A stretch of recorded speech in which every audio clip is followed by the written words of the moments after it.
تخيل معايا يا صديقي يتم خيانتك من اقرب الناس ليك، الناس اللي فضلت طول حياتك تحميهم، جنودك اللي ظرفوا الدماء لاجل مجدك تخلوا عنك وطعنوك في ظهرك، ولم يتبقى لديك الا طفل صغير، ومش اي طفل، لا ده جواه اعظم كارثه في التاريخ. يا حلاوه، ده شكل الحوار هيبقى كبير. فيا ترى هل بطلنا هيسكت على خيانته ويربي الطفل الملعون ده، ولا هيشعل فتيل الحرب ويقضي على الجميع؟ لكن قبل ما نكمل يا صديقي، ما تنساش اهم حاجه الصلاه على النبي عليه افضل الصلاه والسلام. وعايز اقول لكم على حاجه كده، احنا دلوقتي الحمد لله الجيش بتاعنا وصل ل 50,000 مشترك، وقلت عايز اعمل معاكم تحدي صغير كده. اول ما الجيش يوصل 60,000 هنزل لكم قصه جامده قوي عمركم ما شفتوها قبل كده، حرفيا عظمه بكل ما تعنيه الكلمه من معنى. انا كنت عايز اعملها بس قلت اشيلها لحد ما نوصل للتحدي ده، فاستعدوا للانمي ده لانكم هتتصدموا من جمدانه. والان هيا بنا نبدا في سرد الحكايه. بتبدا قصتنا في مملكه التنين، وبنشوف الامير تشياو الوريث بتاع المملكه دي كان عايز يروح البوابه الشماليه عشان يقابل اخوه، لكن الحارس بيحاول يمنعه لان المكان بقى خطير جدا دلوقتي، والمفروض اصلا يهرب من المملكه بعد المصايب اللي حصلت. بس تشياو رفض، كان عايز يشوف اخوه باي باي طريقه. فالحارس اداله كارت كده هيساعده يدخل ويخرج من المملكه من غير اي مشاكل، وبعدها بيسيبه وبيمشي. فتشياو بيكمل طريقه لحد ما فجاه اخوه باي بينادى عليه، فالواد اتصدم انه سمع صوت اخوه بيتحرك ناحيته وهو فرحان، لكن هوب الرمح بيتغرس في قلبه.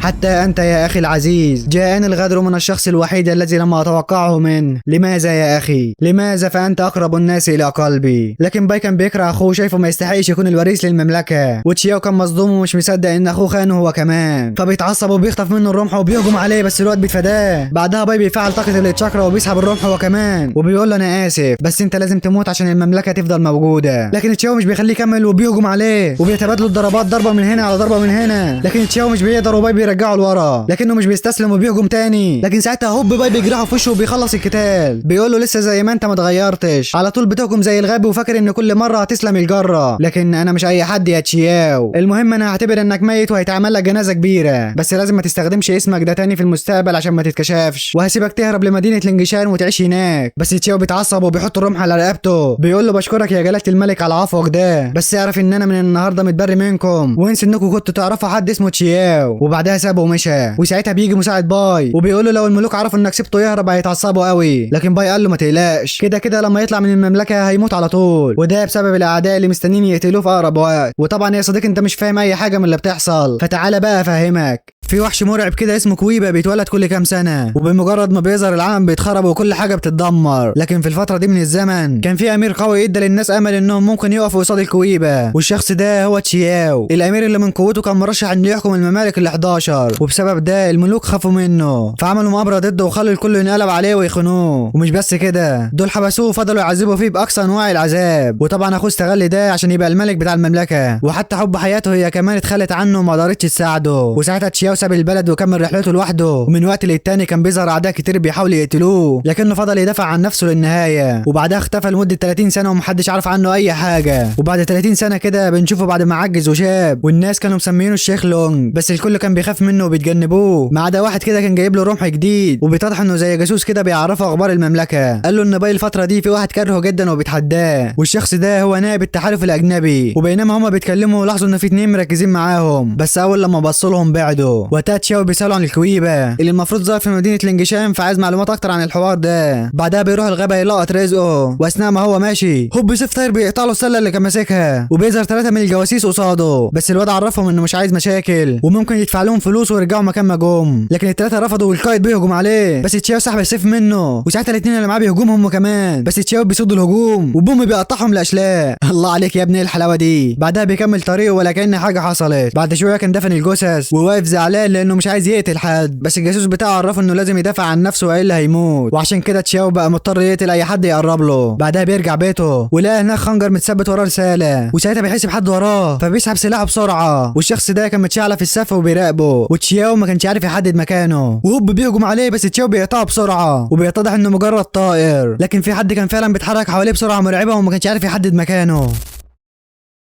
لحد ما فجاه الشخص ده بيظهر، والغريب انه كان عيل صغير. يعني الرعب والاكشن ده كله من الزبله ده. المهم بالليل كان نايم في امان الله، وساعتها بيحس بحد في اوضته.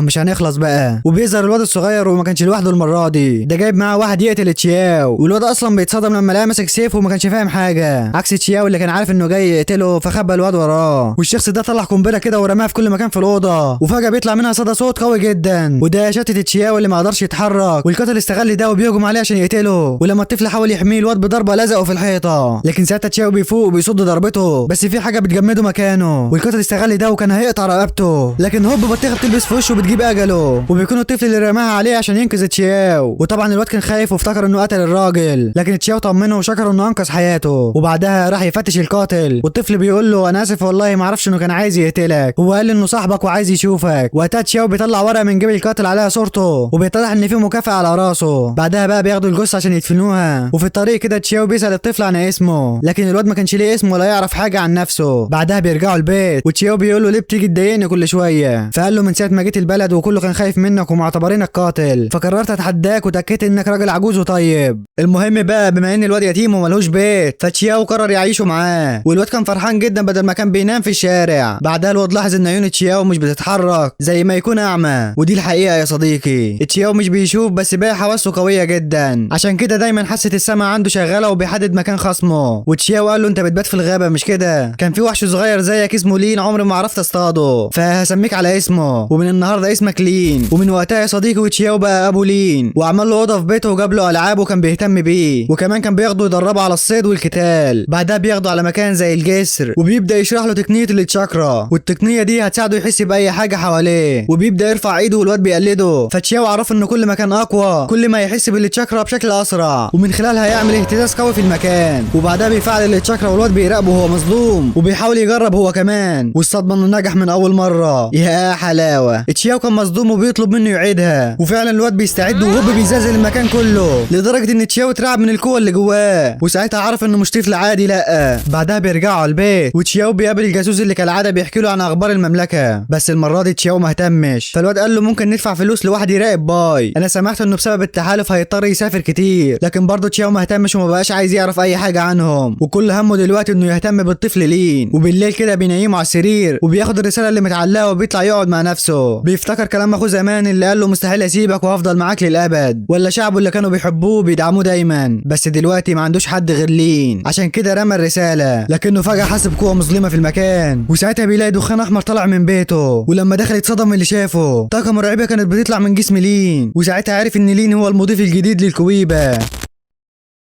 فالواد كان مصدوم ومش عارف هيعمل ايه، لكنه ساعتها بيفتكر لما اجتمع مع الملوك عشان يلاقوا حل يخلصوا بيه من الكويبه، وعرف ان القوه الشيطانيه بتاعت الكويبه بتتفعل في البيئات القاسيه. والمشكله ان المضيف الجديد بيفقد السيطره تماما على وعيه لما القوه بتتفعل، وصاحب الجسم الاصلي ما يقدرش يتواصل مع الكويبه، وده معناه اننا ما نقدرش نتوقع التصرفات اللي هيعملها لما الكويبه يسيطر على جسمه. عشان كده الحل الوحيد هو تدميره. وساعتها تشياو خد لين بسرعه ورماه في النهر، طبعا ما قدرش يقتل طفل صغير زي ده، فعشان كده قرر يربيه ويخليه يسيطر على القوه دي. وبعد حوالي 10 سنين كده بنشوف لين بعد ما كبر وهو محبوس تحت الميه بسلاسل تقيله، وبيفتكر كلام تشياو وتدريباته طول السنين اللي فاتت، وفجاه عيونه بتحمر وجسمه بيطلع منه طاقه مرعبه. بنسيبه بقى وبنروح لاحدى المنظمات كانت بتراقب كل اللي بيحصل وبيدوروا على كويبه في كل مكان، لكنهم ما كانوش عارفين يحددوا مكانه، وده لان نبضه بقى ضعيف جدا من سنين بعد ما اختفى في ظروف غامضه. وطبعا اختفائه ده مقلق الكل. بنرجع بقى لتشياو اللي كان قاعد قدام النهر، وبوم بيحصل انفجار قصاده، وبيطلع لين بعد ما يقدر يكسر السلاسل ويكسب الاختبار كالعاده.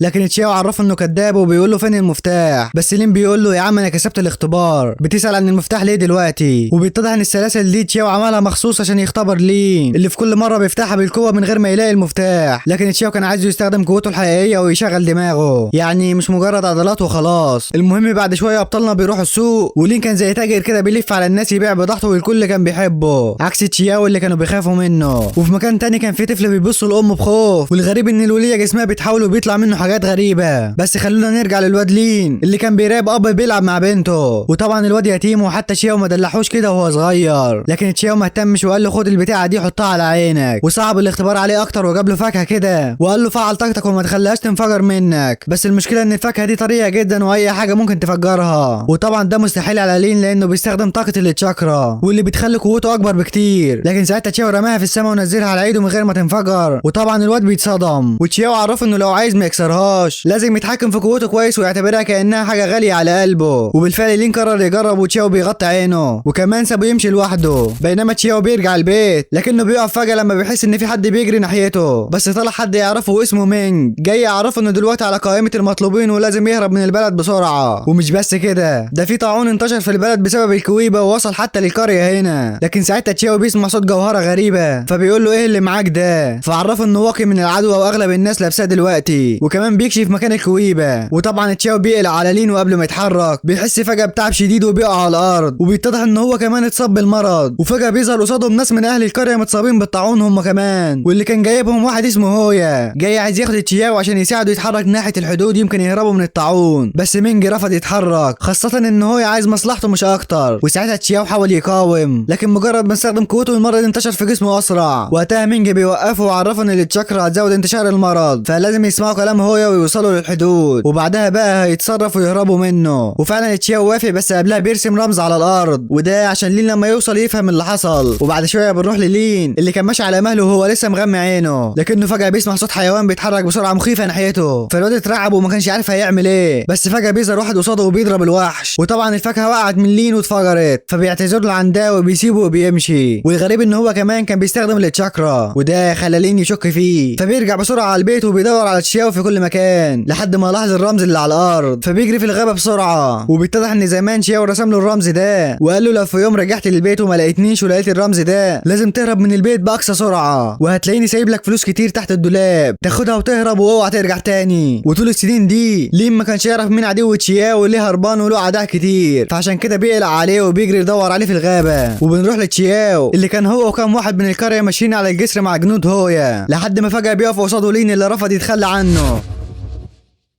فهو قال له يا اهلا يا اهلا، الحق يا تشاو ابنك جاي يودعك بنفسه، بس لازم تمشي يا لين بدل ما اقتلك، روح دور على الكويبه وانا هرجع لك ابوك. وقتها الناس اللي معاه العدوى بتزيد عليهم، فالحارس قال له لازم نتحرك والا هيموتوا. والصدمه ان هو ناوي يستخدم الناس دي كطعم لما يظهر الكويبه عشان الكويبه يتشغل بيهم وهو يقدر يعدي من الحدود. لكن لين كان رافض يتحرك من مكانه وعايز ياخد تشاو معاه، لكن تشاو لاحظ ان في ناس بتراقبهم ولو ما مشاش هيموت، فقال له يا ابني امشي من هنا وافتكر اللي قلته لك. لكن الواد رافض يتحرك من مكانه. ساعتها هو بيستعد عشان يقتله، لكن لما استخدم قوته الجسر بيتهز والناس العدوى بتزيد عليهم. وطبعا لين عرف ان الوضع خطر ومحدش من المرضى هيعرف يتحمل هجوم هويا، فعشان كده قالوا انا بتحداك تيجي تقتلني بعيد عن الجسر، ولو انا اللي فزت هاخد الناس دي، ولو انت فزت هسيبك تاخدهم وتمشي. وطبعا هويا اتريق عليهم فكروا عيل كحيان، اصل مستحيل واحد زيه يقدر يهزم هويا زعيم الشرق والغرب، فعشان كده بيقبل التحدي. وما اداش الواد فرصه حتى وهوب بيهجم عليه وقعد يضرب فيه. ولما تشاو حاول يساعده للاسف المره اتشد عليه اكتر. وقتها مينج عرفه ان لين مش مهم لدرجه انه يخاطر بحياته عشانه، ده غير انهم طول السنين اللي فاتت طلع عينهم عشان يوصلوا للحظه دي ويرجعوا للمملكه. بس تشاو معتبره ابنه الوحيد وعايز ينقذه باي طريقه، لكن للاسف المرض عجزه. بينما لين بيحاول يصد هجمات هويا وفعلا قدر يمسكه وبيطيره، لكن الواد اقوى منه وبيمسكه بالصخره وبيلزقه في الحيطه. وساعتها لين قرر يركز وبيفتكر كلام تشاو وتدريباته طول السنين اللي فاتت، وفعلا الواد بيفوق وبيمسك السلاح وبيطلع التشاكرا وبيضربه بيها وبوم بيلزقه في الصخره. ساعتها هو بيتصدم من قوته وبيقول له لو قتلتني كل اللي وراك دولت هيموتوا. وطبعا الواد اترعب على تشاو، بس هو يعرفه انهم لازم يضحوا بحياه الناس دي عشان تشاو يعيش. لكن لين ما صدقهوش وجرى على تشاو اللي المره كان اتمكن منه وبيتكلم بالعافيه. لكن في اللحظه دي الشمس بتطلع وتاثير العدوى بيخف، وساعتها هو وجنوده بيرموا اسلحتهم. فتشاو قال لهم خلينا نتحد ونكون ايد واحده وساعتها هنقدر نقف قصاد عدونا الحقيقي. وبعد شويه لين بيرجع البيت وهناك بيقابل الجاسوس واللي كان اسمه ماكس، واللي عرفه ان في مجرم هربان قلب الدنيا الفتره دي واسمه تشي، وده شخص مهووس بالتكنولوجيا. وفي نفس الوقت ده كان في تاجر سلاح في بلد اسمها كيسكا، والكل كان بيترعب منه بسبب سمعته الوحشه. كل البلاد عايزه تخلص منه وحاليا متخبي في قريه اسمها لينجشان. ومش بس كده، ده واخد الجبل الغربي وبنى كهف وعاش هناك، وطبعا محدش يقدر يهوب على منطقته. وبنروح بقى لتشياو اللي كان تعبان ونايم على سريره، والواد مينج جايب له شويه اخبار الا وهي ان كل البلاد اتصابت بالعدوى دي وبينتشر في كل مكان ما عدا منطقه تشي اللي في الغرب. وطبعا لين هو كمان عرف بده وكان عايز يروح يخلص من الواد ويحمي اهل القريه، لكن ماكس عرفه ان تشي مش سهل، والكهف بتاع حواليه فخاخه قد كده ومستحيل حد يخرج ولا يدخل بسهوله. ده غير ان الاشاعات حواليه كتيره، زي انه بيصنع اسلحه مرعبه جوه الكهف وبيخطف الاطفال وبيعذبهم، خاصه ان الناس دايما بتسمع صوت عياط اطفال جاي من الكهف. بنرجع لتشياو وبنلاقي مينجي بيحاول يهديه وعرفه ان مش معنى ان مفيش مصابين هناك يبقى مكتشف طريقه علاج، بس بعدها بيفكر شويه وبيقول له بس اللي سمحته ان الطاعون اللي صاب الكل له علاقه بالكويبه. وتشي قعد سنين طويله يدرس كل حاجه عن الكويبه، وطبعا تشياو مرعوب عايز يشوف اي حل قبل ما لين يتصاب بالعدوى، وفي نفس الوقت مش عايز يروح الكهف ده لوحده، ولين اصلا كان عايز يروح ويعرف طريقه العلاج عشان ينقذ تشياو. وماكس بيفهمه ان تشياو مصاب ومش حمل منهده، ده غير باقي الشعب اللي اتصاب فمحتاجين يفكروا بهدوء عشان ينقذوا الكل. ومينجي بيطلع وعرفهم ان الوضع خطير، وتشياو كان خايف على لين ومش عايز يروح الكهف، لكن للاسف لين الوحيد اللي هيقدر ينقذ المصابين. وبالفعل الواد خد قراره وقال لهم خلوا بالكم العجوز اللي جوه، انا هروح اجيب العلاج او لو اضطريت فهقتل الشخص ده ونقعد هناك مكانه. وبنروح بقى للكهف وهناك بنلاقي طفل بيعيط وفي واحد بيحاول يسكته لحد ما بيسمع صوت الانذار فبيسيب الطفل. والغريب انه ما كانش بشري، ده كان شبه الروبوت ووشه متكسر. وبيتضح يا صديقي ان ده تشي اللي عامل رعب للناس، والانذار عرف ان حد قريب من منطقته، بس الواد كان واثق انه مستحيل يوصل للكهف مهما حصل، وده لان الفخاخ كتير ومستحيل يفضل عايش اصلا.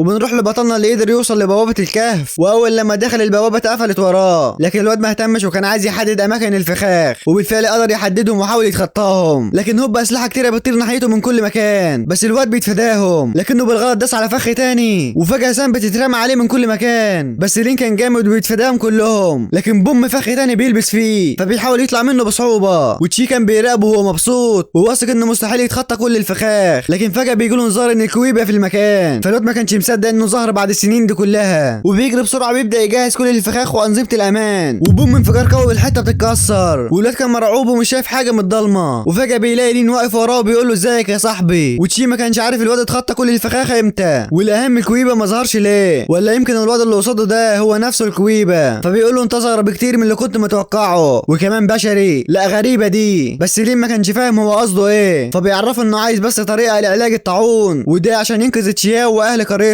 وبالنسبه للانفجارات والخراب اللي عمله هيرجعه تاني ويصلح كل حاجه. وطبعا عمنا تشي جاله ايرور، مش فاهم الجدع ده عايز ايه وايه علاقته بالكويبه، وطبعا زي ما احنا عارفين ان لين ما يعرفش حاجه عن الكويبه، وساعتها تشي فكره عيل اي كلام وسهل يقتله ويخلص من الوحش اللي جواه، فبيقول له انت مين بقى وعايز ايه مني، فلين بيعرفه اسمه وبيقول له انا من قريه لينجشان، عايز طريقه لعلاج الطاعون اللي منتشر في البلد، وفي المقابل انا مستعد انفذ لك اي طلب تطلبه مني. وطبعا تشي كان بيخدعه وبيطلب منه يقعد على الكرسي ده، وده عشان يتاكد الاول هو كمان مصاب بالعدوى ولا لا، وفعلا لين بيصدقه وبيقعد على الكرسي، وتشي داس على زرار كده وفي مؤشر ابتدى يعد، وكمان بيسحب دم من جسم لين وبيحلل دمه وتاكد انه فعلا مرتبط بالكويبه، فقال اخيرا هعرف اقتل الوحش ده. لكن لين قال له شكلك مهتم بالكويبه، بس ده عنده 12 نواه شاكرا وصعب تهزمه. وقتها تشي بيستغرب وبيقول له انت مين قال لك عني وعرفك مكاني، وازاي اصلا مش خايف مني، هو مفيش حد قال لك ان محدش بيخرج من عندي عايش. بس لين ما كانش فاهم هو قصده ايه، وعرفه انه مستعد يعمل اي حاجه عشان خاطر تشياو، وعشان كده جيت لك عشان اخد الترياق. وفعلا الشي قال له استناني هنا وانا هجهز لك شويه ادويه هتفيده وممكن تخفف من المرض شويه. بعدها لين راح ناحيه الطفل واستغرب لما لقاه مش بشري، وقتها تشي بيتعصب وبياخده من قصاده بسرعه وبيقول له اياك تلمسه، لو الشخص اللي خاطرت بحياتك عشانه مهم بالنسبه لك فالطفل ده مهم جدا بالنسبه لي، وبالمناسبه لقيت دواء بس لازم اجربه عليك الاول قبل ما اجربه على المرضى. وفعلا لين بيقعد على الكرسي والمره دي كان بيتربط، وتشي بيديله الحقنه وقبل ما يكمل خطته فجاه المكان بيتفجر، ولما راح يشوف اللي بيحصل لقى هو ورجالته في المكان وبيحاولوا يدخلوا الكهف، بس تشي ما اهتمش وقال له اهم حاجه انك خدت الترياق ده هيحولك لشيطان مرعب هتدمر كل حاجه وهتكون تحت ايدي. وبيبدا يلعب في جهازه وفجاه بتظهر حاجه فوق لين اللي كان مرعوب، وتشي بيقول اخيرا خطتي نجحت، وبره كان هو ورجالته نازلين تفجير في الكهف وكان هيقع فوقهم، فلين بيحاول يفك نفسه بسرعه ويهرب من المكان قبل ما يقع. في نفس الوقت اللي الطفل بيقع وبيبدا يعيط، فتشي اضطر يروح له بس المكان ابتدى ينهار وما كانش عارف ينقذه، والجهاز بيبدا يطلع قوه غريبه. في نفس الوقت اللي لين قدر يفك نفسه ويجري قبل ما يتصاب، وكمان بيحمي تشي قبل ما الصخور تقع فوقه، وبياخده وبيخرجه من الكهف بسرعه. ولين لما لقى البوابه بتنهار بيرمي تشي بسرعه عشان يحميه من الموت وما اهتمش بحياته. وقتها تشي اتصدم من اللي الواد بيعمله، بعدها بيطلع من الكهف اللي انهار تماما وبيفتكر اللي حصل زمان لما كان بيصنع في جهاز كده وكان حواليه القاده اللي كانوا معتبرينه فاشل ومش هينجح في مشروعه. وبنعرف يا صديقي ان تشي وقتها كان دكتور شاطر جدا وكان بيحاول يصنع علاج بيشفي كل الجروح، وطبعا الملك كان عايز يستفاد منه ويستغل مهاراته، بس تشي ما كانش كانش مهتم بكلامهم ومكمل شغل في الجهاز الغريب ده اللي ابتدى يسحب قوته من الجو، وفجاه بيدوس على زرار وساعتها الآلة بتقف. والغريب انه لما سمع كلامهم عن قتل الكويبه بالجهاز ده عرفهم انه للاسف الجهاز باظ والتجربه فشلت. وطبعا القائد اتعصب لانهم بقالهم ساعات مستنيينه، وفي الاخر بيقول لهم التجربه فشلت، وساعتها قرر يجرب بنفسه. وتشي كان بيحاول يوقفه والمؤشر بيتحرك بسرعه مرعبه، وفجاه الجهاز بيشتغل وهوب بيتفرتك والمكان كله بيتدمر.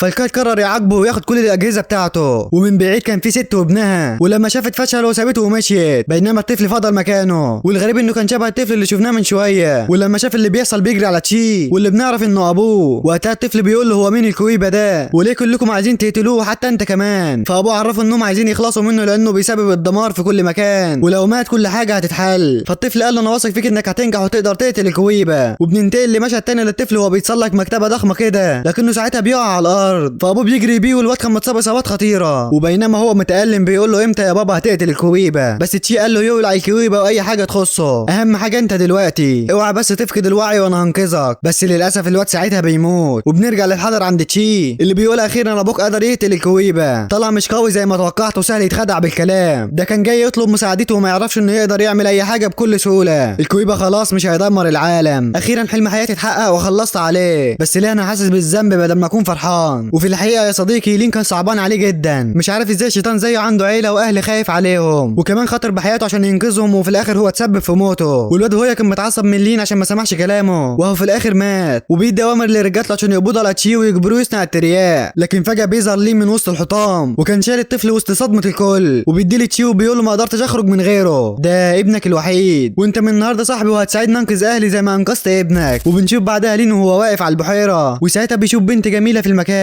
ولين اتصدم وما كانش قادر ينطق من جمالها. لكن ساعتها البت مشيت، فالواد بيجري وراها وبيدور عليها في كل مكان، وبيلاقي زهر واقع على الارض في المكان اللي كانت واقفه فيه. وبعدها بفتره بنرجع لتشياو وبنعرف انه خف من المرض، وفعلا تشي ساعدهم وقدر يصنع ترياق لاهل القريه. وبيتضح يا صديقي ان الوباء اللي انتشر ما كانش بسبب الكويبه، لا ده كان في بشر وراه وهم كمان اللي عملوا السمعه الوحشه عن تشي. بس الغريب انه بيقول له انت متاكد ان لين طبيعي؟ لكن تشياو بيقول له حتى لو هو مصدر الوباء في العالم هعمل ايه يعني؟ هقتل ابني؟ وطبعا تشي قال له حتى لو مش هو، بس على الاقل عرفه حقيقته وانه جواه وحش مرعب. لكن تشياو كان عايز يفضل مخبي السر ده لانه لو انتشر اهل القريه مش هيرحموه، وعايز يخلي لين اقوى بكتير وله رجالته وجيشه، ويحكم اكتر من مكان عشان محدش يقدر يقف قصاده، وكمان يوحد لينجشان ويخلص من الاعداء اللي فيها. وفعلا تشي وافق على كلامه عشان اهل لينجشان يتجمعوا من تاني ويبقوا اقوياء بعد ما العالم كله اتخلى عنهم. وتشياو عرف انهم لازم يخططوا بتركيز عشان العدو ما يحسش بيهم، وبينما هم بيتكلموا وشافوا حد بيراقبهم فغيروا كلامهم بسرعه. وبعدها بيجي لين وهو مستغرب الحب اللي ظهر فجاه ده بعد ما كانوا مش بيطيقوا بعض، وبينما هم بيرغوا الواد بيبص للورد اللي في ايده وكان مركز فيه. ساعتها الاتنين لاحظوا حالته الغريبه، والواضح ان المعلم وقع في الحب، فعرفهم ان شاب بنت حلوه وعجبته لكن ما عرفش يوصل لها، كانت واقفه في الغابه من ناحيه قريه المصاب. فساعتها وعدوه يدوروا عليها، بس لين كان خايف يروح القريه دي، لكن تشاو طمنه قال له انهم هيحاربوا كل القرى لحد ما يوصلوا للبيت دي. وبالفعل يا صديقي ابطالنا وبعض الجنود دخلوا في حروب كتيره وضموا قرى كبيره تحت حكم لينجشان، وبعدها بنعرف ان لين قلب الدنيا على البت لكن ما قدرش يوصل لها، بس تشاو وعده انه هيلاقيها باي طريقه. وبعد فتره بنروح لقريه المصاب وبنعرف ان القائد مش سهل وعامل كمين حوالين المكان، خاصه لما عرف ان لين وتشياو ناويين يدخلوا القريه، وكان خايف يتهزم منهم بعد ما سمع كل النجاحات اللي حققوها. وبنعرف انه خاطف بنات كتيره وحابسهم عنده، وقريته الوحيده اللي ما انضمتش للتحالف ومحدش بيحكمها غيره. فالزعيم جون قرر يحارب اي حد يدخل قريته، لكن صاحبه عرفه انهم بيدوروا على بيت ولو لقوها هيوقفوا الحرب. وبعدها الجيش بيجهز وبيدخل لهم ابطالنا، وقبل ما حد يتكلم لين بيبص على البنات وقال لهم اخيرا لقيتها، خلاص مفيش داعي للحرب. وراح للبيت اللي اول ما شافته وقعت على الارض من التعب، والغريب انها مش نفس البيت، لكن لين اختارها وقال لهم هي دي. والزعيم كان فرحان ان الحرب انتهت من غير خسائر. وبعدها لين شال البيت وعرفهم انها محتاجه ترتاح وبياخدها وبيمشي. وبعد شويه الجنود بيحتفلوا انهم ما دخلوش الحرب النهارده والموضوع عدى بسلام. وبنروح للين اللي كان لسه ماشي بالبيت لحد ما حطها على سريرها وكل ده وهي نايمه، بس لما اتاكدت انه خرج من الاوضه قامت بصت من الشباك واتصدمت من كميه الناس اللي بره، وحاولت تهرب لكن ما عرفتش، فتخبت تحت السرير بس لين قفشها بسهوله، لكن البت قدرت تهرب منه. وقبل ما تطلع الجنود وقفوها فقفلت الباب وكانت هتهاجم لين بسكينه.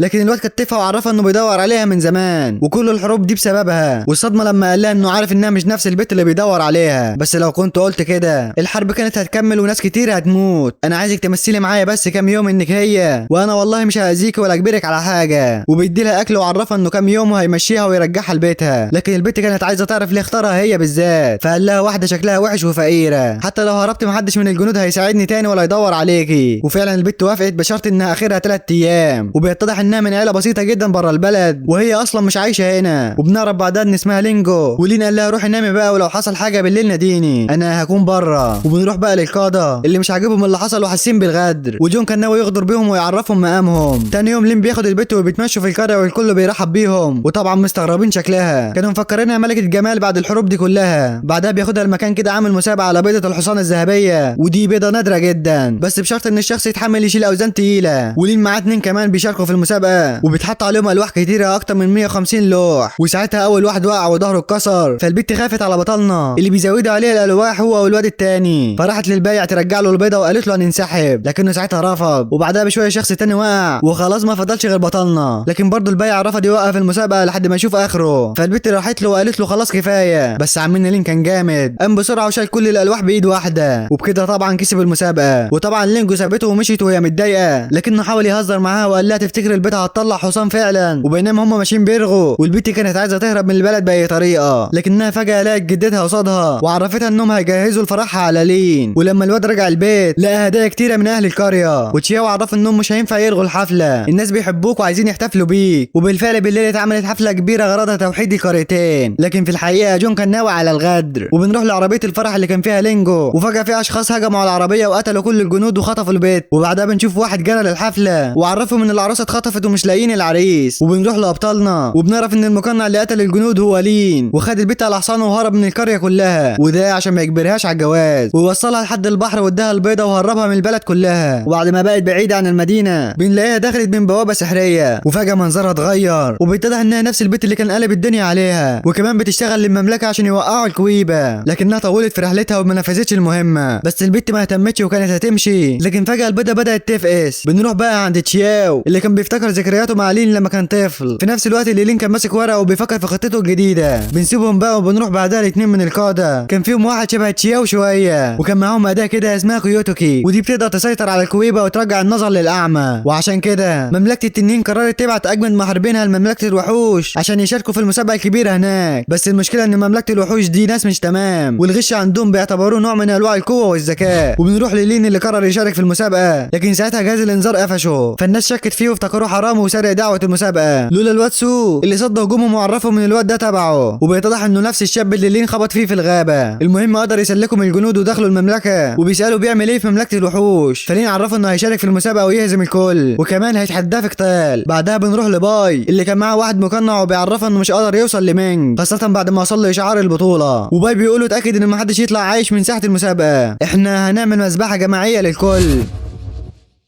وبالليل لين كان نايم على الارض لحد ما جاله 2 عايزين يقتلوه ويطردوه من المسابقه، بس الواد ما كانش عايز مشاكل وبيصد الهجوم، ومن بعيد كان الاعداء بيراقبوه ويعجبوا بمهاراته لحد ما العيال بيغدروا بيه وبيهجموا عليه، فلين بيتعصب وبيخلص عليهم. ساعتها بيترعبوا وهربوا منه، والعجوز ده طلع انه باي، راح لبطلنا وقال له اكيد اللي معلمك راجل اعمى، حركاتك لحظيه ومش بتتشاب العين، واعتقد انك جاي هنا عشان تدور على مقبره الحوت. وطبعا لين اتصدم انه عارف كل حاجه، بس باي عرفه ان المقبره دي جواها اداه الكيوتوكي، الاداه اللي قادره ترجع نظر الاعمى. وبيتضح ان باي هو كمان عايز يفوز بالمسابقه عشان يخلي اخوه الاعمى يشوف الحقيقه، ولين كان عايز تشاوي يشوفه ولو لمره واحده قبل ما يموت. وبينما هم بيرغوا بيظهر سو، وفي واحد مقنع بيهجم عليه لكنه بيصد الهجوم، والواد بيهرب وسو وراه مش سايبه. ساعتها لين بيتحرك ناحيته مستغرب من اللي بيحصل، ولما استخدم التشاكرا لان في اعداء مخفيين بيتهاجموا من كل مكان، فلين بينزل وبيخلص عليهم. بعدها بيقعد مع سو، وبنعرف ان الاعداء دول من عائله تشيسني، ودورهم يقتلوا اي محارب قوي ممكن يفوز في المسابقه، عايزين يضمنوا ان محدش هيفوز غيرهم، لان اللي هيفوز في البطوله دي هيبقى المبعوث الخاص للتحالف. وقتها الاتنين قرروا يساعدوا بعض عشان واحد فيهم يفوز ويغير مصير البلاد، بس لين ما كانش مهتم انه يكون المبعوث، كل اللي عايزه اداه الكيوتوكي. بياخدوا بعدها البيت وبيداووا جروحه بعد ما دراعه اتكسر، ولازم دلوقتي يتدرب انه يقاتل بايد واحده عشان يفوز في المسابقه. وبالفعل الاتنين بيبداوا تدريب، وتاني يوم بيجي وقت المسابقه، والصدمه ان باي طلع هو زعيم التحالف، والغريب ان مفيش اي مشاركين من مملكه التنين. المهم بقى بنروح للمتدربين، واول مقاتل كان ياكو وهيقاتل ضد سو، وطبعا اللي هيفوز هيبقى مبعوث التحالف. بس المشكله ان ياكو ده شكله مرعب مرعب ومش هيرحم سو. وبتبدا المسابقه وياكو بيمسك سلاحه وبيهجم على سو اللي بيصد وبيتفادى الهجوم. وطبعا انك تقاتل بدراع واحد هيكون صعب، وبالفعل دراع الواد ابتدى يترعش ولين كان هيتشل، خاصه لما نقطه ضعف سو بانت والعدو هيستغلها. لكن سو مش سهل برضه، بيهجم على الواد وبيقتله بكل قوته، والقتال كان مولع على اخره وسو بيعوره في وشه. فياكو بيتعصب جدا وخلاص قرر يخلص عليه، وبيستخدم مهاراته السحريه وسط صدمه الكل. وهوب نزل ضرب في الواد بسرعه مرعبه، وسو حاول يصده لكن الواد ما رحمهوش، ده حاول يقطع له دراعه وكسحه خالص ورماه على الارض، وسو ما كانش قادر يتحرك. فياكو راح ناحيته وقال له انا هقتلك النهارده واخلص منك، وبيرفع سلاحه وهوب سو بيختفي من قدامه وبيظهر من جنبه بوم بيطيره وبيديله القاضيه. بعدها سحب سيفه وهجم عليه ونزل تقاطع فيه وسط صدمه الكل. وبيتضح ان دي خطه لين اللي خلاه كل ده يحارب بايده المكسوره، وده عشان يخدع ياكو والجمهور ويبان انه ضعيف قصادهم، وساعتها يستغل ده ويفاجئ الكل. وبالفعل يا صديقي بيفوز سو في المسابقه، والكل بيهتف باسمه ومنهم لين اللي كان فخور بيه. وبعدها سو بيسلمه لكيوتوكي وبيسافر بيها. وقتها باي بيظهر ولين بيرحب بيهم، والشخص اللي جنبه بيقول له انت مش عارف مين ده الزعيم باي زعيم التحالف. بعدها لين بيفتح الاداه وابتدى يتخيل تشياو لما يشوف بعد السنين دي كلها، لكن في الحقيقه تشياو المخترع تشي كانوا عدوا المرحله دي، وتشياو بقى بيشوف ظلال بمنظر باهت جدا بس اهو احسن من ما فيش. بعدها الحارس بيجيب لهم رساله من الزعيم جون، وبيتضح انه عازم كل زعماء الانجشان، وده عشان يناقشوا فكره توحيد البلد. والغريب انه عايز الزعماء يدخلوا من غير جيوش ولا حراس، وطبعا باين قوي انه فخ، لكن تشياو ما اهتمش وقرر يروح حتى لو في خطر على حياته. وبعد شويه بنلاقي تشياو وجيشه وصلوا، لكن طبعا تشياو دخل لوحده بما انه الزعيم. ولما دخل لقى باقي القاده موجودين ومعمول لهم سفره عليها اكلات كتير ما عدا الطبق الرئيسي كان فاضي. فبيقولوا ان الزعيم اللي هيختاره هو اللي هيختار ايه الطبق الرئيسي بتاعهم. كلامهم كان مريب جدا وتشياو قلق منهم، خاصه من كلام جون اللي قال له مش شايف نفسك الزعيم، خلاص اختار عايز تاكل ايه. لكن تشياو ما اهتمش يرد عليه، وباقي القاده قعدوا يغنوا ويردوا على بعض، اللي يقول له انا نباتي وماليش في اللحمه، واللي يقول له عايزين حاجه طازه. ساعتها جون بيقول لهم لو انا الزعيم هختار حاجه محدش يقدر يفكر فيها ولا يتوقعها حتى، وبيمسك الطائر اللي على كتفه وبيقتله وبيحطه على الطبق. اوبا شكلها تولع ولا ايه.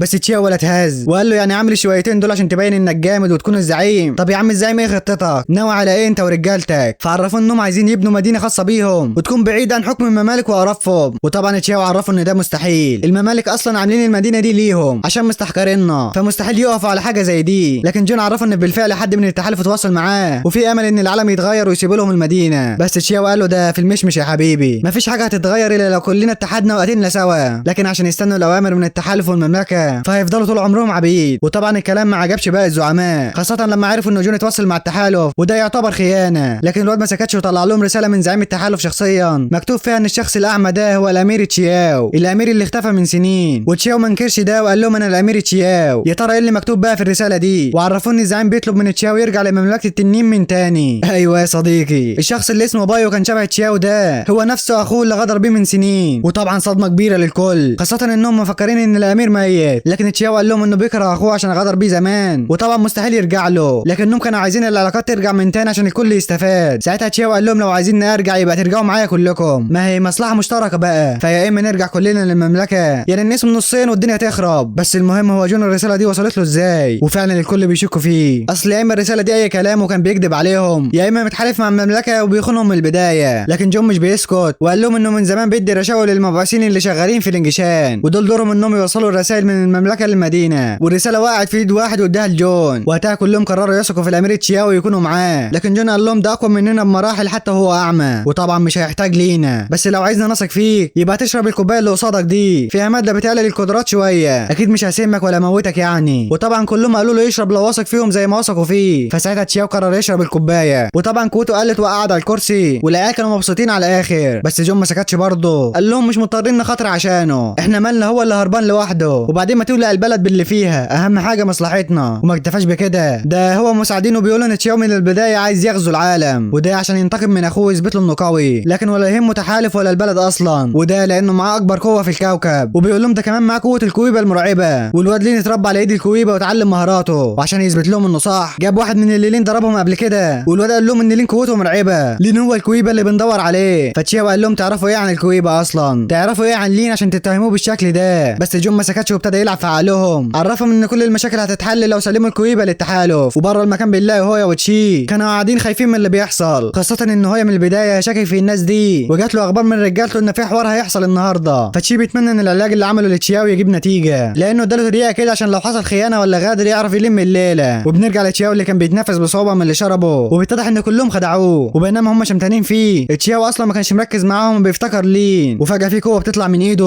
وبيغمض عينه والقوه بتزيد بشكل مرعب، فبيحاول يجمعها اكتر وساعتها بيعرف يشوف مين تاني. يا حلاوه، ده شكلها تولع يا صديقي. بعدها بيقوم وهوب بيفعل التشاكرا وبيطفي النور، والبوم بيخلص على الاول وبيهجم على التاني وبيقطع رقبته. الواد مش فاهم حد واللي بيجي في سكته بيودع. لو ما اكتفاش بكده ده طلع على الجنود كمان وولع في المكان بالكامل. وساعتها هو وتشي بيقوموا بسرعه عشان يساعدوه، وتشي بيجهز سلاحه عشان يدمر المكان بالكامل. لكن ساعتها تشاو بيطلع بعد ما خلص عليهم كلهم. شكل الملك ناوي يسترد عرشه من جديد. وبنروح تاني يوم للواد لين اللي بيجري وهو فرحان عشان يديله الاداه ويرجع له نظره. وبعد شويه جري بيوصل للخيمه لكنه لقى تشياو عينه متغطيه والشاش كله دم. الله، ايه اللي حصل لك يا عم؟ بعد شويه بنروح لمملكه الوحوش وبنلاقي الجنرال لانج بيتكلم مع المساعد بتاعه وعرفه ان مملكه شو عايزين يتحدوا مع مملكه الوحوش عشان يخلصوا من تشياو. ومش بس كده، ده حتى العصابات اللي في لينجشان عايزين يتحدوا ويغدروا بيه، وكل ده عشان يدمروا الكويبه لان اغلبهم مفكرين ان تشياو جوه الكويبه. وبنروح لمملكه شو اللي بيجهزوا جيشهم، ودول بقى عايزين يهزموا مملكه التنين باللي فيها ويخلصوا على الكويبه وينهوا الحوار بسرعه قبل ما يوصل للتحالف. بيدخل بعدها الجنرال لانج والكل كان كارهه بس مضطرين يتعاملوا معاه، والملك بنفسه هيدفع له كل الفلوس اللي عايزها، والجيش تحت امره وجاهز للحرب عشان يقتلوا تشياو في اسرع وقت. وبنروح لتشياو اللي بيتكلم مع لين وصاحبه، عرفهم انه مش مطمن للممالك وحاسس بالغدر من ناحيتهم، خاصه انهم مش عايزين جيشنا يعدي عليهم وعايزين مننا نعدي على الحدود عشان يعرفوا يستفردوا بينا. وبيتضح يا صديقي ان جيش تشياو عدى ال1000 محارب، ولو راح على الحدود مش هيلاقي اكل وشرب للجنود، عشان كده الاعداء يلعبوا على النقطه دي ويحاولوا يشيلوا حركتهم. بس تشياو مقلق من مملكه الوحوش لانه سمع ان فيها جنرال مرعب وقوته كبيره، وتشي عرفه ان دلوقتي ابن الجنرال ده هو اللي مسك الحكم في مملكه شو، وطبعا ما يختلفش عن ابوه. وكمان بيطوروا سلاح مرعب بطاقه شيطانيه، وده يقدر يهزم اي طاقه تشاكرا مهما كانت قوتها. واثناء ما هم بيتكلموا تشياو بيحس بألم شديد وبيقع على الارض، ومن بعيد كايو ورجالته كانوا بيراقبوا الطريق وعرفوا ان الامير تشياو شكله مريض ودي فرصه للهجوم، بس هيبلغوا الجنرال لانج الاول. وبالليل بنشوف تشياو تعبان والعيال خايفين عليه، خاصه لما عرفهم انه عايز يرتاح لمده اسبوع كده، بس طلعت خطه منه عشان يشتت الجواسيس. وتشي طلع عرفهم ان تشياو تعبان جدا وهيرتاح لفتره، ورجع بعدها لتشياو ولين اللي عرفهم الخطه الجديده وان في وادي قريب من هنا هيروحوا فيه ولازم يقفوا قبل ما يوصلوا للجبال عشان عاملين له كمين هناك، وهيبينوا للاعداء انهم واخدين اجازه الفتره دي. لكن لين هياخد الجيش ويبدا يدربهم على فنون القتال وتدريبات جديده، وبالليل يخلي شويه من الرجاله يتسللوا للجبال ويعرفوا مكان الكمين بالظبط وعدد الاعداء. وعلى الناحيه الثانيه كايو كان بيراقب جيش تشياو وشافهم بياكلوا ويشربوا، وطبعا المفروض خلال كام يوم اكلهم يخلص فيضطروا يتحركوا للمدينه عشان يشتروا اكل، وطبعا ده خلاه يتغير ويسيب المكان ويرجع للمدينه عشان يستناهم ويقتلهم هناك. وبعد حوالي 6 ايام الثلاثه كانوا قاعدين مرتاحين على الاخر لحد ما منجي دخل عرفهم ان قوات الكمين انسحبت، وقتها تشياو بيدي اوامر لين عشان يجهز فريقه ويهجم على الكمين، بينما هو والرجاله هيتحركوا ناحيه الوادي. وفي مكان تاني عند الجنرال لانج بنلاقيه جمع جيش كبير جدا ومستعدين للقتال. بعدها بنرجع للين ورجالته اللي كانوا بيطلعوا الجبل، وساعتها قابلوا الجيش وابتدت الحرب بينهم. وفي الناحيه الثانيه تشياو ورجالته بيهاجموا الجيش الثاني، وكان عندهم قوه الشفاء بسبب تشياو واسلحته وقادرين يحاربوا بكل شراسه، والدنيا ولعت على الاخر والجنود بيقتلوا بكل قوتهم. وتاني يوم طبعا كان النصر لابطالنا. ومش بس كده، دول هيتحركوا للمدينه ويهزموا القاده، وبالفعل الجيش بيتحركوا وهم متحمسين على الاخر، ولين وتشياو واقفين في ظهر بعض وبيحاربوا بكل شراسه مش راحمين حد وبيقتلوا بكل قوتهم. وجيش مملكه الوحوش عملوها على نفسهم وعايزين ينسحبوا من الرعب، لكن الجنرال رفض ينسحب وبيقتل لاخر نفس، وبينزل قتل في جنود تشياو بكل وحشيه، ما كانش راحم حد وبيقتل الخمسه بضربه واحده. فليه ما استحملش الوحشيه دي وقال له خلاص كفايه محدش يقاتل تاني. ولان قال له انت مفكر نفسك مين عشان تديني اوامر؟ بس لين عرفه ان في ناس كتير ماتت وما لهمش ذنب في اللي بينهم، فالاحسن نتبازى انا وانت ونحسمها بالقتال. وطبعا لانجي بيوافق وهوب بيهجموا على بعض وضربه من هنا على ضربه من هنا، لكن فجاه باي بيتفتح هجومه وكان هيخلص عليه، لكن الجنرال مش بيسكت وبيفعل قوه سيفه وبيصد الهجوم. وساعتها تشي اتصدم من السيف، بيقول هو ده السيف الاسطوري اللي الكل بيتكلم عنه. وساعتها لانجي بيفعل اللي تشاكرا وبيضربها على لين، بس الواد اتخطى كل الهجمات بسهوله وهوب بيندفع عليه بكل سرعته، لكن لانجي بيصد الهجوم وبيطيره، ولين كان مصدوم من قوته. وساعتها الجنود كانوا هيتدخلوا بس لين وقفهم وقال لهم ده نزال بين القاده وبس. وساعتها لانجي بيدمج التشاكرا مع السيف الاسطوري وبيطلع طاقه مرعبه وبيهجم بيها على لين، وبوم المكان كله بيتدمر.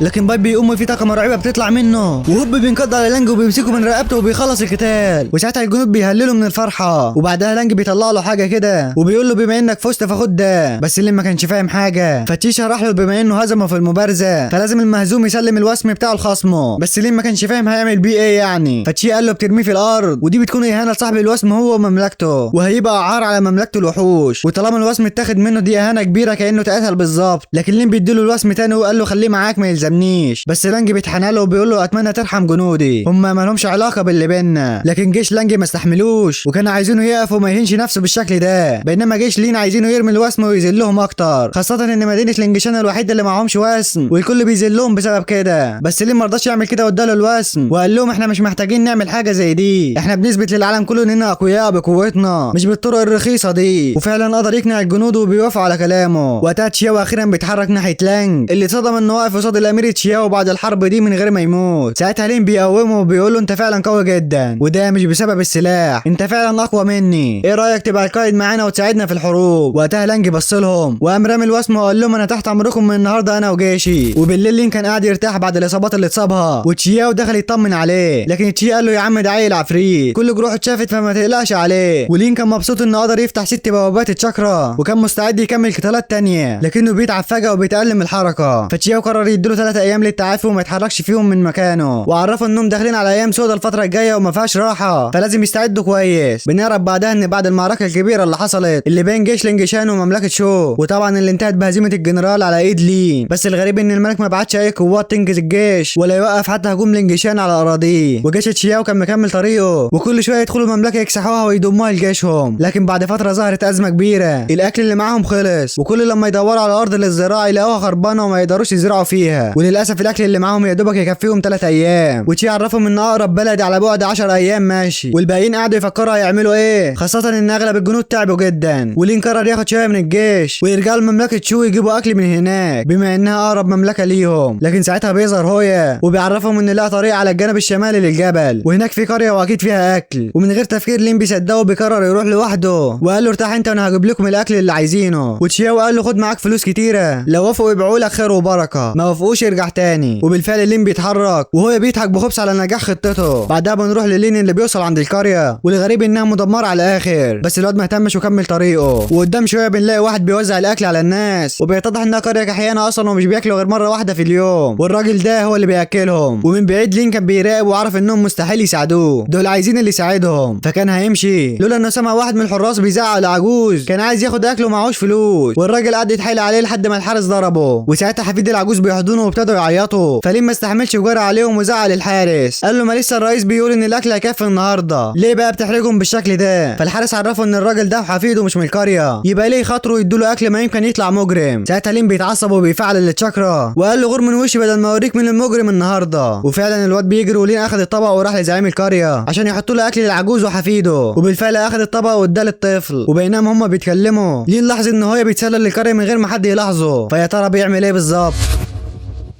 فبيروح وراه ولقى متخبي عند بيت الزعيم اللي بعد شويه كان راجع بيته بباقي الاكل، واول لما دخل صرخ من الخوف، وبيتضح ان هو ثبت الراجل وربط على الكرسي وقعد يهدده كمان عشان يطلع الاكل. ولما الراجل قال له معيش اكل خلص كله، ساعتها هو بيغرز السكينه في رجله وبيبدا يعذبه. فلين بيدخل يزعق له وبيقول له ايه اللي بتعمله ده، احنا جايين نشتري مش نسرق. والصدمه بقى لما هو يعرفه ان الجدع ده حرامي، وان قوات التحالف لما عرفت ان جيش لينجشان هيعدي من هنا بلغت كل القرى ان اي قريه فيهم هتمنع الاكل عن الجيش او كمان تقبض على اي حد من افراد الجيش وتسلمه للتحالف لهم جايزه كبيره جدا. والراجل ده متفق معاهم وعمل شويتين دول قصادك عشان تصدقهم. وطبعا ليه ما صدقش الكلام ده كله، فهو يعرف ان رشا شويه ناس وقالوا له الاخبار دي، ده غير ان الطاعون لسه منتشر في البلاد وعدد صغير قوي اللي متصابين بيه، فكل القرى همها نفسها. وساعتها الراجل بدا يعيط وعرفهم ان عمل كل ده عشان ينقذ اهل قريته، بس هو اتعصب عليه وقال له انت بقى بتوفر اكل للقريه منين يوميا، الا بقى لو كنتوا بتسرقوا اكل جيش لينجشان، الامدادات اللي كانت بتجيلنا كلها اتسرقت، فازاي انتوا بقى اكلكم ما بيخلصش وبيكفي. وفعلا لين هو كمان اقتنع بكلامه والراجل ما رضيش ينطق، فهو يعرف انه هيزرع قنابل في البلد كلها ويفجرها هي وبوابه القمح السريه. ساعتها العجوز بيتعصب وبيقول له كل ده بسببكم، انا كان عندي اكل كتير في القريه، واول لما قربت توصلوا ظهر واحد اسمه كون هو وجنوده وسرقوا كل الاكل اللي في القريه واجبروني ان اقتلكم عشان يرجعوا الاكل. والراجل قاعد يعيط وهو بيشتم فيهم لانهم هم السبب في معاناه اهل قريته، وهو كان هيقتله ويفجر البلد كلها، لكن ليه منعه وعرفوا ان اصلا القريه مش ناقصه مشاكل، هم فيهم اللي مكفيهم. لكن هو هويا قال له طيبة القلب دي مش هتنفع هنا، احنا لازم ناخد اكل والا الجنود هيموتوا من الجوع. وبينما هما بيتخانقوا فجأة سمعوا حد بيقول لهم انتم محاصرين، اخرجوا واستسلموا احسن لكم. فساعتها الاتنين بيتصدموا، وهي راح للراجل وهدده قال له انت الاكل فين بدل ما افجر لك البلد كلها، لكنه برضه رفض يتكلم. والشخص اللي بره بيطلب منهم يخرجوا بسرعة، وكان معاه عدد كبير من الجنود. فساعتها هويا قرر يقطع رقبة الراجل، لكن لين بيمنعه. بس هويا كان هيهاجمه وقال له اخرس بقى، عايز تموت موت لوحدك، لكن انا مش هموت هنا. نطلع بره بقى وخمن مين اللي بلغ عنهم يا صديقي. ايوه فاكر العجوز الغلبان اللي لين ساعده، راح بلغ عنهم لجيش التحالف عشان يديله الجايزة يا ابن الغدارة. وساعتها القائد بينادي على العيال عشان يطلعوا، فلين بيطلع بعد ما غير هدومه وقال لهم انه رئيس القرية الجديد. فالقائد بيقول له ان في واحد بلغ عن شخص من الانجشان متخبي هنا، فسلموا لينا وهنديك جايزة كبيرة. لكن الصدمة لما لين قال له ده القرية باللي فيها كلهم من جيش الانجشان، انت ما تعرفش ولا ايه؟ بس اهل القرية بيقولوا ده كداب ما تصدقوش. لكن لين ابن اللعيبة قال لهم طب بالعقل كده، مش القرية دي تقريبا كل اسبوع بتبعت لك 2 3 من الانجشان؟ ما هو مش معقولة برضه شوية العواجيز دول هيقدروا يمسكوا حد من الانجشان ويسلموه بسهولة. وبيقرب منه وبيقول له الله صحيح، هو انتوا ليه عايزين تقبضوا على جيش الانجشان؟ هتستفادوا ايه يعني؟ فواحد من الجيش بيتعصب وقال له ان الزعيم القديم هو اللي طلب منهم كده مقابل الاكل. فساعتها الزعيم بيضربه عشان يسكت، وبيقول لي لين ان ده سوء تفاهم، الزعيم القديم هو السبب وخدع جيش التحالف، فعشان كده هيعاقبوه وياخدوا منه كميه الاكل اللي مخبيها. وجوه البيت هو كان مكتف الراجل عشان ما يطلعش صوت، لكنه قدر يهرب وطلع قال له لا ده كله كده، انا الزعيم الحقيقي ودول من الانجشان كانوا خاطفين ان في واحد جوه متخبي، انا معاكم انتوا مش معاهم. فساعتها الزعيم بيدرس الوضع وفعلا اتاكد ان في حد متخبي في البيت، فبيروح للرئيس وبيقول له مش انت تشيان رئيس القريه بقى كده يا جدو تخدعنا؟ وقال له بعدها احنا مش جايين نقبض على جنود الانجشان، احنا هنا عشان نقبض عليك لانك خدعتنا انت واهل قريتك. وبيقرب منه وبيقول له بسبب خطتي باظت فاضطر اقتلك بدل ما ادمر مستقبلي. وبيامر الجندي ياخده وكمان يعذبوه لحد ما يعرفوا مكان الاكل، لكن الحاج ما سكتش وقعد يصيح ويصوت عشان يصدقه ويسامحه. في اخر لما القائد زهق راح مخلص عليه، وطبعا لين واهل القريه اتصدموا من المنظر، لكن القائد ما اهتمش وقال له بما انك الزعيم الجديد فهساعدك واجيب لك البضاعه المسروقه، وعموما سواء انت من اهل الانجشان ولا القريه مش فارقه كتير وهساعدك برضه. لكن قبل ما يتحرك لين وقفه قال له مش عايز مساعدتك ده اكلهم ويخصهم. فساعتها القائد اتضايق جدا قال له كل اللي بيحصل لهم بسببك انت وتشياو، انتوا شويه مجرمين. لكن لين عرفوا ان تشياو مش مجرم، ده كل همه يقف مع الضعيف اللي بلادنا باذته واتخلت عنه، يبقى مين المجرم بقى؟ الكلام ده اثر في اهل القريه والقائد اتوتر للحظات. وساعتها اهل القريه اخيرا نطقوا قالوا له انت راجل ظالم، الواد ده عنده حق، منعنا عننا الاكل يا شويه ظلمه مش هنسيبكم عايشين. وبيهجموا على الجنود اللي طلعوا سيوفهم، وواحد منهم هجم على العجوز، لكن هوب بيظهر هو وبيضرب الجند بيطيره، وبيقف في ظهر لين وبيقول له استمتع بقى باللي جاي يا عزيزي. وبيفعل اللي تشاكرا وبوم انفجار قوي بيرعب الكل، وبيتضح انه قدر ينهي كل المتفجرات اللي سابها هويا وحاوط بها جيش العدو. وما اكتفاش بكده، ده قال لهم يا تهربوا وتنسحبوا بالذوق يا هجيب جيش ونخلص عليكم كلكم. وطبعا ما استنوش يكمل كلمته وهربوا على طول. وبعدها اهل القريه بيحتفلوا، وبعد شويه العجوز بيروح للين وبيعتذر له لانه كان السبب في المصايب دي، لكن لين كان متفاهم انه عمل كده غصب عنه عشان خاطر حفيده. وكمان بنعرف انهم وصلوا لمكان الاكل وهيوزعوه على اهل القريه ببلاش قبل ما جيش التحالف يوصل من تاني. والعجوز عرفهم انهم هيسيبوا القريه الظالمه دي ويروحوا لمكان تاني ويبداوا من جديد. وبالليل كده لين وهويا كانوا راجعين للجيش من تاني، واثناء ما هم ماشيين هوب سامي بيترشق قصادهم، وفجاه بيظهر جنود من كل مكان وبيحاصروهم، وطبعا بقياده الزعيم اللي جاب معاه جيش كبير جدا وقال لهم يقبضوا عليهم. فالجنود بيرموا سهم كتير على ابطالنا اللي سابوا النعام وهربوا في الغابه بسرعه. والجنود ما اكتفوش بكده، دول كمان استعملوا برج عالي في الغابه وضخوا فيه طاقه كبيره، وفجاه طاقه سحريه ابتدت تطلع وكهربت لين اللي وقع على الارض، والجنود كانوا هيحاصروه لولا هي اللي ضربهم وقال له ما تقوم يا عم انا مش عايز اموت هنا. لكن هوب سهم بيترشق في ظهره هي وبيودع، وباقي الجنود بيظهروا وبيستعدوا عشان يقتلوا لين اللي فجاه حاسس بقوه مرعبه جواه، وبوم طاقه الكويبه بتظهر وبتسيطر عليه.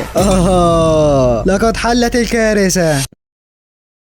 وبنروح بعدها لتشياو اللي كان قصاده خريطه بتوضح ان برج ونياو اتبنى في المكان ده بشكل سري، وان مملكه التنين وشو خدعوهم وناويين على نيه سودا، والمفروض ان البرج ده بيطلع قوه كبيره جدا من التشاكرا، ودي هتاثر على لين يا اما هتضعف قوته يا اما هتزودها ويتحول لوحش مرعب. وهوب البرج بيتنشط وبتظهر قوه مرعبه في المكان، وبتوصل لتشياو اللي جرى بسرعه لانه عرف ان لين دلوقتي في خطر، عشان كده امر تشي ياخد جزء من الجيش ويروحوا يهدوا البرج. وبنرجع بعدها لين اللي الكويبه سيطر عليه بالكامل وقوته طغت في المكان، مكان، والقائد لما شافه هرب بسرعه، والكويبه نزل قتل في الجنود وما كانش راحم حد. حرفيا بطلنا اتحول لآلة قتل وبيخلص على الكل لحد ما وصل للقائد وكان خلاص هيقتله. لكن في اللحظه دي هو قام بسرعه عشان يوقفه، وقبل ما لين يقتل القائد هو بيحط ايده على بقه عشان يوقفه، لكن لين فضل يعض في دراعه لحد ما طيره بعيد. بنروح بقى لتشي ورجالته اللي هجموا على البرج وخلصوا على الحراس في نفس الوقت اللي لين وصل للقائد اللي كان مرعوب وبيستنجد باي حد عشان يلحقه، بس لين نزل ضرب فيه وبيكسره حرفيا. ومن بعيد صحابنا كانوا بيراقبوه وهم مصدومين، خاصه تشياو اللي افتكر لما حصل له كده اول مره وهو طفل، وساعتها بيحاول يختم القوه دي ويوقفه، لكن خلاص يا حبيبي لين اتحول لشيطان ومحدش قادر عليه. لكن تشياو مش بيستسلم وبيجري ناحيته. في نفس الوقت كان في جندي بيضرب نار على لين اللي طبعا ما تاثرش وراح عليه عشان يقتله، لكن فجاه تشياو بيلمس ظهره وبيحاول يسيطر عليه ويختم قوه الكويبه اللي جواه. وفي اللحظه دي البرج بيتدمر، وده ساعده يسيطر على قوه الكويبه وبيختمها. لكن لين ما كانش معاهم ورجع بذكرياته لما كان طفل، واول مره حصل له كده ساعتها قعد يعيط من الرعب، وعرف تشياو انه شاف كابوس مرعب الناس كلها بتكرهه وعايزين يقتلوه. لكن تاني يوم الواد ما كانش فاكر اي حاجه من اللي حصلت، وتشياو قعد يهزر معاه عشان ما يفكرهوش لحد ما صاحبه جاب له ورقه كده فيها معلومات عن الكويبه، وتشياو كان عايز لين يقرا كل المعلومات دي عشان لو القوه ظهرت يحاول يسيطر عليها. لكن الواد كان اخره يلعب وخلاص. وبنعرف ان وقتها التحالف بحثوا في الموضوع وعرف انه في اشاره لوجود الكويبه داخل الانجشان، وطبعا صاحبه كان شاكك فيه، بيقول له غريبه يعني انك فجاه اهتميت بقصه الكويبه، وده في نفس الوقت اللي التحالف عرفوا بوجوده في البلد، انت مخبي عني حاجه ولا ايه؟ لكن تشياو ما رضاش يعرفه حاجه، وقال له انه عايز بس يدرس شويه عن قوه الكويبه والفرق بين التشاكرا بتاعته والتشاكرا بتاعت البشر. وتاني يوم تشياو اخد لين الغابه، وهناك كان بيدربه على التشاكرا، كان رابط الواد وعايز يفك نفسه عن طريق التشاكرا. وفعلا لين فضل يحاول مره في الثانيه لحد ما القوه بدات تطلع، وتشياو ما اكتفاش بكده، ده كمان استخدم قوته وبيهاجموا بيها، فالواد من الالم عيونه احمرت وما كانش قادر يستحمل. وساعتها كان في حد بيراقبهم، ولما شاف كده راح يبلغ القائد بتاعه، وساعتها طبعا عرف ان الكويبه جوه لين، لان التشاكرا الحمراء دي خاصه بالكويبه، بس اول لما لين يقدر يوصل لقوته ويستخدم التشاكرا الحمراء ساعتها هيتبعت اشاره لبرج ونياو ويحددوا موقعه ويقتلوه بكل سهوله. في نفس الوقت تشياو كان بيضغط على لين عشان يركز اكتر ويتحكم في نفسه، والواد كان بيتألم وبيحاول يطلع التشاكرا لكنه فشل وكل حاجه رجعت لطبيعتها. بس تشياو ما رضاش يحبطه وكان بيشجعه، لكن هوب في سيف كان هيترشق فيهم لولا تشياو اللي صده بسرعه، ولين من الرعب حس بالتشاكرا وتشياو حاول يساعده، لكن بوم سكينه بتترشق في ظهره، فساعتها لين بيتعصب جدا وحاول يفك نفسه، وتشياو خاف عليه فبيرميه في الميه بسرعه. في نفس الوقت اللي ظهر شويه عيال مقنعين وبيستعدوا عشان يقتلوا تشياو، لكنه بيصد هجماتهم بسهوله، وهوب في واحد بيجي من وراه لكن تشياو بيصدها بسرعه. وتحت الميه بنشوف لين وهو بيعاني حرفيا عشان يفك نفسه لحد ما فجاه لقى يد غريبه عايزه تمسكه، فالواد اترعب والكويبه كانت هتطلع لولا تشياو اللي نزل تحت الميه وهداه بسرعه، وبعدها طلعه من الميه وراح لواحد من الجنود واللي الروح ما كان لسه مغروس في صدره. ولما لقى تشياو طلع سيفه استغرب لان ده سيف ملكي من مملكه التنين، وطبعا عرف على طول ان الامير الهربان، فعرفه انه لازم يجمع رجاله يحاربوا معاه، مش هينفع يحارب لوحده والا زعيم التحالف هيخلص منه في اقرب فرصه، ده غير ان مكانه عيلته في خطر. بس تشياو سحب الرمح وعرفه انه مش مهتم وشال لين ومشى، فالجندي قعد يقول له انه لازم يرجع للمملكه ويصلح الدنيا هناك، بس برضه تشياو ما اهتمش، فساعتها الحارس قتل نفسه بعد ما حس بالعار لانه فشل في المهمه.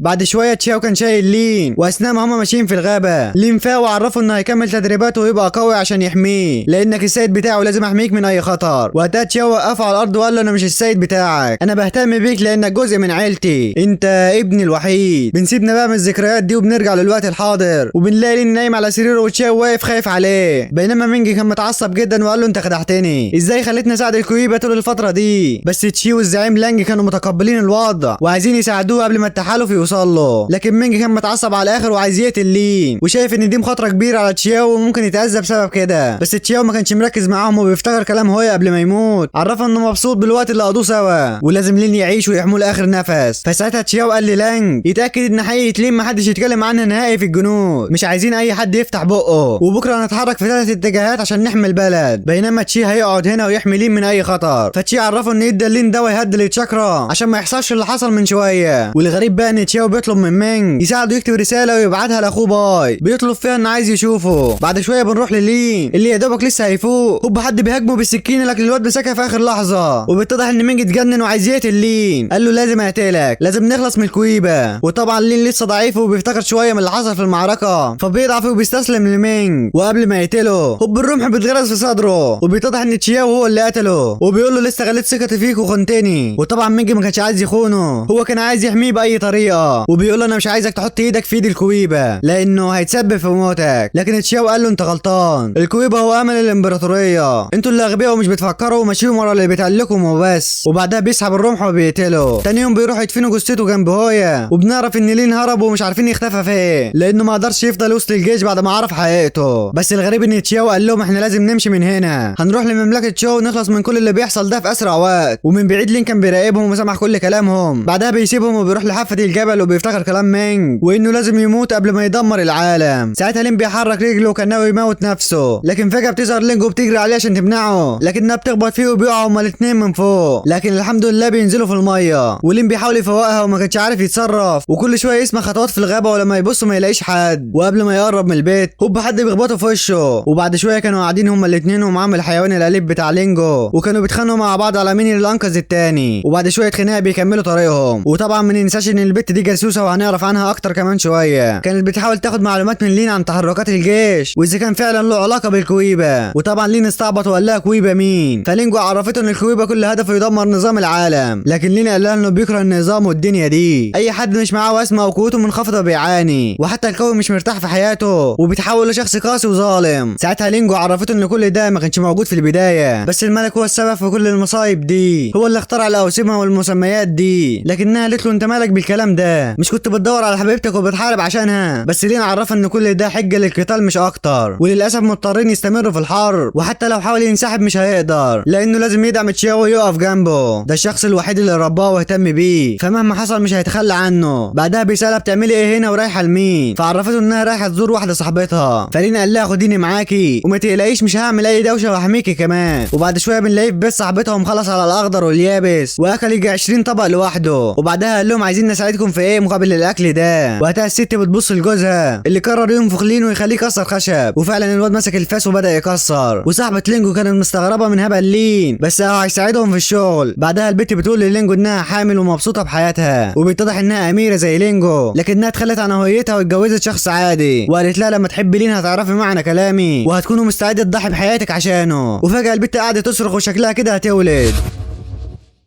وبنلاقي لين بيجري بكل سرعته لحد ما وصل للحكيمه وشالها وجرى بيها للبيت. بعد شويه ماما ما كانتش مستحمله الالم ولينجو بتحاول تهديها، وبره كان جوزها خايف عليها جدا لحد ما اخيرا سمعوا صوت الطفل، وبتكون جابت بنت جميله جدا. وبيتضح يا صديقي ان الطفله دي معجزه بالنسبه لاهل القريه لانهم ما خلفوش اطفال من سنين، عشان كده بالليل اتعمل لها حفله كبيره وحضرها كل اهل القريه، والكل كانوا مبسوطين وبيرقصوا، حتى لين ولينجو كانوا بيحتفلوا معاهم. واثناء ما هم بيرقصوا لينجو كانت هتقع لكن لين لحقها بسرعه. والغريب لما وقفت وقالت له البت اللي بتدور عليها مش ناوي تدور عليها تاني ولا ايه؟ فلين عرفها انه مجرد لقاء بالصدفه، شافها جنب البحيره واعجب بشكلها الجميل. وقتها لينجو اعجبت بكلامه فبتتحرك بعيد وبتغير شكلها وبترجع للاميره من تاني. ولما لين عرف انها اميره اتصدم، وبعد شويه كان قاعد لوحده، ولما قربت منه كان زعلان عشان ما صرحتهوش من البدايه. وبنعرف يا صديقي ان لينجو مش اميره عاديه، دي من الطبقه الحاكمه اللي بيديروا البلد وكل حاجه، بس الفتره دي عشان المشاكل اللي بتحصل والمقاومه اللي من قرى صغيره زي الانجشان واللي كل غرضهم يحسنوا النظام، ده غير مشكله الكويبه اللي دمرت الدنيا اكتر وخلت زعيم الانجشان الامير تشياو في خطر. وطبعا لين بيقول لها طب ليه كلكم عايزين تخلصوا من الكويبه، عمل لكم ايه عشان تكرهوه كده؟ والغريب لما قالت له عشان قوي بزياده وصعب نسيطر عليه. يمكن في الاصل الكويبه مش شرير، بس لو اتضغط عليه وحد استفزه قوته هتدمر الكل. ومش بس كده، ده هي واهلها عايشين من سنين طويله توصل لالاف السنين وما كانوش بيلاقوه بسهوله ودايما متخبي، فاضطروا يعملوا هجمات عشوائيه على البلاد وقتلوا ناس كتير ابرياء بسبب الكويبه. ولين كان مستغرب من كلامها خاصه لما عرف ان الكويبه ينفع يتخبى وما يأذيش حد. ولينجو عرفته ان الكويبه مش شيطان قاتل زي ما الكل بيتهمه، هو بس قوي وصعب يتسيطر عليه، هو ولا بيحارب الحكام ولا الممالك، بيدافع عن نفسه مش اكتر. عشان كده قالت له انا بس عايزاه هبعده عن العالم، مش هاذيه ولا اقتله، بس لازم نتجنب الحروب اللي بتحصل، وهيعيش شخص عادي ومش هنعذبه بس يجي معانا بارادته. وطبعا هي عارفه ان لين هو الكويبه فكانت بتحاول تقنعه، بس لين ما كانش جاهز وكان عايز يمشي. بس البت عرفته ان جيش الانجشان دخل دول كتير ودمرها، بس لو الكويبه اتمسك كل الحروب دي هتقف، وهيسامحوا الامير تشياو بدل ما يكون ناوي يقتله، وبيخططوا الموت عشان بيحمي الكويبه. وبتطلع له مرايه سحريه بتنور اول لما الكويبه يظهر، بتقول له خليها معاك هتساعدك. لكن فجاه لين بيمسك ايديها وبيستخدم التشاكرا فالبتاع بتنور والبيت بتتصدم على الاخر.